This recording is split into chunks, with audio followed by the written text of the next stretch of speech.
अस्सलाम वालेकुम। आज सुबह जब मैं अपने बच्चों को स्कूल छोड़ने गया तो मेरी बेटी के साथ उसकी क्लास में एक लड़की पढ़ती है जो फ़लस्तीन से है। उसका नाम है लैला। मेरी बेटी ने शायद उसको बताया मेरे बाबा इस तरह सोशल मीडिया पर वीडियोस बनाते हैं कि जो ही मैं कार पार्क में पहुंचा उसकी माँ और उसके साथ एक औरत मेरा इंतज़ार कर रहे थे। उसके हाथ में एक मोबाइल फ़ोन था जिस पर लाइव विद सभी काज़मी शो उस वक्त चल रहा था और उसका प्रोमो चल रहा था। वो मुझे कहती है, भाई मुझे पता है कि तुम सोशल मीडिया पे कुछ ना कुछ करते हो, मैंने तुम्हारा शो देखा है, मुझे समझ कुछ नहीं आता क्योंकि वो उर्दू में है, लेकिन मुझे ये पता है कि तुम बात करते हो शायद मज़लूमों की, गरीबों की। तो मैंने उसे कहा हाँ मैं कोशिश करता हूँ मैं गूंगा ना बनूँ और कुछ ना कुछ बोलता रहूँ। तो उसने मुझे कहा तो फिर क्या 3 दिन पहले तुम्हें 60 फ़लस्तीनियों की लाशें नज़र नहीं आई या तुम्हें गिनती नहीं आती? मैं एकदम थोड़ा परेशान हो गया। उसने मुझे कहा कि भाई मेरे बच्चे मुझसे पूछते हैं कि दुनिया के नक्शे में फ़लस्तीन कहाँ है, तो मैं उन्हें फ़लस्तीन तो नहीं दिखा सकती लेकिन मैं उन्हें पाकिस्तान दिखाती हूँ।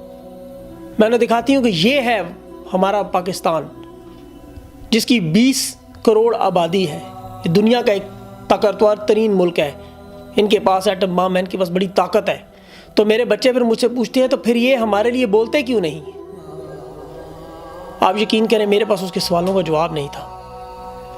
मैंने उसे बताया कि आजकल सियासी हालात की वजह से पाकिस्तान में कुछ मसाइल है, कुछ ना है, लोग तरह तरह की हरकतें कर रहे हैं, मुल्क को बदनाम कर रहे हैं, तो हम लोग उसमें मसरूफ़ हैं। उसने कहा जितने मर्जी आप मसरूफ़ हों, क्या आपको 60 लाशें नज़र नहीं आई थी?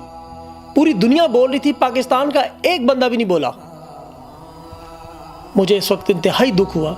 मैंने उसे कहा बहन मैं कोई इतना बड़ा नेटवर्क नहीं हूँ, ना ही मैं कोई बड़ा मीडिया हूँ, मैं एक छोटा सा सोशल मीडिया पे एक छोटा सा प्रोग्राम करता हूँ, लेकिन आज कोई सियासत की बात नहीं करूँगा। इंशाल्लाह जाकर सबसे पहले आपकी आवाज़ बनूँगा।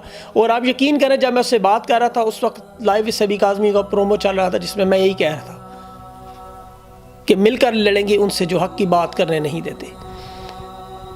आप मेरी आवाज़ हैं, इस आवाज़ को फैलाएं, पूरी दुनिया को दिखाएं कि किस तरह एक बारबैरिक एक्ट ऑफ टेररिज्म जो है वो इसराइल ने करके 60 नहिते मासूम गरीब लक बेबस वहाँ फ़लस्तीनी मार दिए। लेकिन इसके साथ दुनिया में बहुत सारे अच्छे लोग जिनमें I would really appreciate Theresa May, the British Prime Minister, by condemning the act of this barbarian terrorism. I really also appreciate and salute Maria, Member of Parliament of Australia, the one she really condemned about this act as well. And she also said that she will enforce Australian government to recognize Palestine as a free state. I also salute to George Galloway.